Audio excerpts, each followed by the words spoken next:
La famille, bonjour, bonsoir, ça dépend de l'heure à laquelle vous allez recevoir cette vidéo. Merci de partager massivement, merci de liker surtout. Alors, les amis, les frères du Sahel ne cesseront jamais de nous étonner. Voilà, hier, c'était avec le capitaine Ibrahim Traoré qui avait dit niet, comment on appelle ça, au financement du Fonds monétaire international. Et il n'y a pas plus de 2 jours de cela, c'est le général Tiani qui a décidé de se faire respecter. Parce que dans la vie là, même si tu n'as rien, même si tu es pauvre, on peut tout arracher. Mais ta dignité seulement, n'accepte jamais qu'on te prenne ta dignité. Vous avez vu, hier, une délégation américaine composée de 3 sénateurs sont arrivés au Niger pour comment on appelle ça, reparler les accords de coopération bilatéraux qui existaient entre le Niger et les Américains. Vous vous souvenez bien aux premières heures du coup d'État au Niger, ces mêmes Américains sont arrivés au Niger pour demander, comment on appelle ça, au général Tiani de rétablir l'ordre constitutionnel. Mais de manière orgueilleuse, cette délégation a été chassée manu militari par le pouvoir du général Tiani. Ils sont retournés aux États-Unis sur la pointe des pieds. Même les amis, ils sont revenus encore. Ces mêmes Américains sont revenus encore. Alors cette délégation était composée de 3 sénateurs. 3 sénateurs américains qui avaient en face d'eux le ministre de l'Intérieur du Niger pour redéfinir leurs accords bilatéraux. Mais ce qui a été dit et qui moi personnellement en tant que jeune africain m'a plu, c'est que le ministre de l'Intérieur du Niger a été ferme. Il a été très ferme. Il a dit désormais notre coopération ne sera plus une coopération sécuritaire. Ça dit militaire coopération militaire entre vous et nous là, ça sera plus possible. Mais il n'a pas omis de leur dire qu'ils leur ont posé la question de savoir mais où vous étiez quand on a fait chasser la base militaire américaine de chez nous et que les Français sont allés manipuler la CEDEAO pour nous attaquer. Où vous étiez? Et ça fait pitié, hein? Les Américains de dire au ministre de l'Intérieur que nous-mêmes là, quand vous aviez pris le pouvoir là, nous n'étions pas d'accord avec la avec la France. Et aujourd'hui, cela fait que entre la France et nous, il y a un petit froid pour cela. Vous comprenez?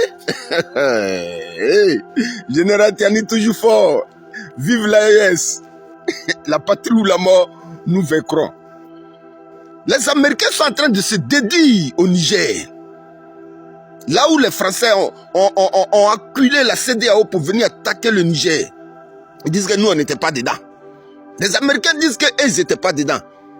Vous voyez un peu, dans la vie là, c'est l'homme qui se fait respecter. Alors, le préalable a été que, le préalable qu'a posé d'abord le ministre de l'Intérieur du Niger, c'est que si vous voulez que nous redéfinissions nos accords bilatéraux, le premier préalable là, il n'y aura plus de coopération militaire entre vous et nous. Et que désormais, s'il y a une tentative de déstabilisation du Niger, et que si nous, les autorités du Niger, avions eu vent de ce que les Américains sont impliqués dedans, automatiquement, nous mettons fin à tous les accords que nous avons eus. Nous allons signer maintenant là. Nous allons mettre fin à tous ces accords-là. Voilà ce qu'on dit un État. Parce qu'en réalité, nous les Africains, nous ne demandons pas mieux. Les pays de l'AES ne demandent pas mieux. Si ce n'est le respect de leur souveraineté, si ce n'est le respect de leur dignité, si ce n'est le respect de la dignité de son peuple. Et vous voyez, de la manière, certains pays aujourd'hui là, de l'Afrique, ont trahi la Côte d'Ivoire dans ce combat qu'ils ont voulu livrer au Niger, qui n'a pas eu lieu.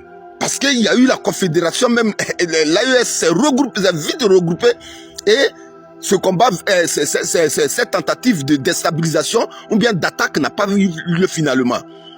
Mais certains pays africains sont quittés derrière la Côte d'Ivoire pour aller renégocier avec ses frères de l'AES. Voilà, les États-Unis aujourd'hui qui abandonnent la grande France, leur allié d'hier pour attaquer le Niger. Ils abandonnent les Français, ils leur disent que non, nous on n'était pas dedans. Et aujourd'hui, là, les Français sont de l'autre côté et les États-Unis sont en train de renégocier maintenant parce qu'ils savent que dans tous les cas, nous les pays africains, là, on est riches. Hein? Nous les pays africains, on est riches. L'uranium du Niger, là, ce que les Américains gagnent dedans, ce que l'Europe gagne dedans, là, ils connaissent. Ils connaissent. Donc, vous voyez, les pays là, ils n'ont que des intérêts. Ils n'ont que des intérêts. C'est notre président là, de la Côte d'Ivoire qui veut se jouer les gangabas, qui veut se jouer les dangereux, qui veut se jouer les duos. C'est à cause de ça la Côte d'Ivoire perd beaucoup tout et il est obligé d'aller prendre crédit partout. Vous voyez, la Côte d'Ivoire, nous on fait nos affaires, hein, le Burkina, le Mali, le Niger, tout ce monde-là, l'argent rentre. Nos ports, on a mis ça à leur disposition depuis le président Houphouët-Boigny. L'argent rentre. Mais du coup, toi, tu es venu par l'arbre des Français, toi, tu as pris pour mettre sur ta tête. Aujourd'hui, là, tu es obligé de courir partout pour aller prendre crédit. Tu prends maintenant crédit, même la Oucha, même tu prends crédit.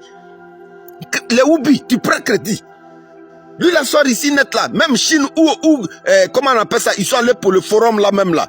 Où Aïssine Gaïta a demandé que ce soit une coopération d'égal à égal là. Même elle a dit crédit, même il envoyait des gens encore là-bas pour prendre crédit.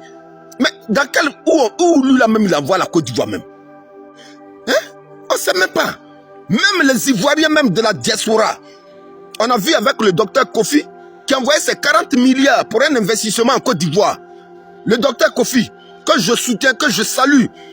Ce jeune opérateur économique ivoirien qui travaille, je ne sais pas si c'est au Canada ou aux États-Unis, 40 milliards envoyés dans une banque en Côte d'Ivoire qui a disparu comme ça. Hein? Sans compter les détournements pêle-mêle. Mais est-ce qu'on allait arriver là si toi, président même là, hein, toi-même là, tu t'étais un peu considéré même? Si toi-même là, tu t'étais un peu considéré même là, est-ce qu'aujourd'hui là, la Côte d'Ivoire allait être la risée du monde? Aujourd'hui, les Ivoiriens de la diaspora ont peur maintenant. Et le cas, c'est pas seulement le docteur Kofi qui a perdu ses 40 milliards, mais beaucoup d'Ivoiriens de la diaspora aujourd'hui là, qui ont perdu beaucoup de millions dans les banques ivoiriennes. Juste pour venir investir en Côte d'Ivoire, ça devient un problème. Hein?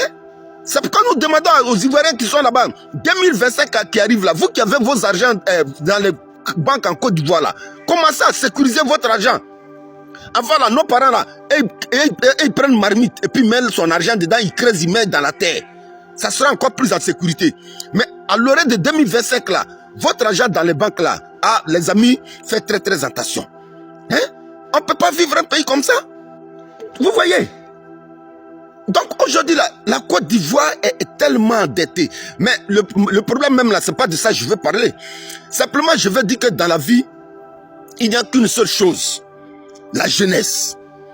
Et aujourd'hui, je voulais dire merci à la jeunesse de l'AES, à la jeunesse du Litako Gourma qui a décidé de faire bloc autour de nos pupitres, autour de nos bien-aimés, les présidents de l'AES. Vous voyez, si aujourd'hui les Américains sont partis pour revenir, pour renégocier les contrats avec les accords bilatéraux avec le Niger, mais c'est l'œuvre d'un groupe de personnes. Parce que les Blancs aujourd'hui, ils savent qu'aujourd'hui, l'Afrique d'avant, ce n'est plus l'Afrique d'aujourd'hui. Ils ont manipulé nos pères. La jeunesse d'avant, il n'y avait pas l'Internet, il n'y avait pas tout ça. Ils ont manipulé nos parents, ils ont pris tout ce qu'ils pouvaient prendre, ils leur ont fait signer de force et de gré des accords que eux-mêmes là, ils n'étaient pas d'accord. Mais ils ne pouvaient pas faire autrement. Mais ils savent qu'aujourd'hui, ils ont affaire à une jeunesse qui a compris, à une jeunesse qui est debout. Et c'est pourquoi je voulais dire merci à la jeunesse du Niger, qui a fait changer qui a permis que la peur change de camp au Niger. Voilà les Américains qui sont revenus pour mettre maintenant bas la terre. Mais c'est ce que nous, on vous demande. C'est ce que le peuple de l'AES demande. Du gagnant-gagnant. Mais vous, les Français sont là, ils se jouent les dangereux, ils se jouent et... Vous voyez un peu. Voilà. Donc aujourd'hui, si tout cela est possible, là, si ces nations-là viennent pour renégocier dans un respect, là, c'est grâce à la jeunesse. C'est grâce à la jeunesse de l'AES, à qui je dis merci. Merci à la jeunesse du Burkina, merci à la jeunesse du Mali, merci à la jeunesse du Niger, qui a décidé de faire bloc autour de leur président, la patrie ou la mort. la patrie ou la mort, nous vaincrons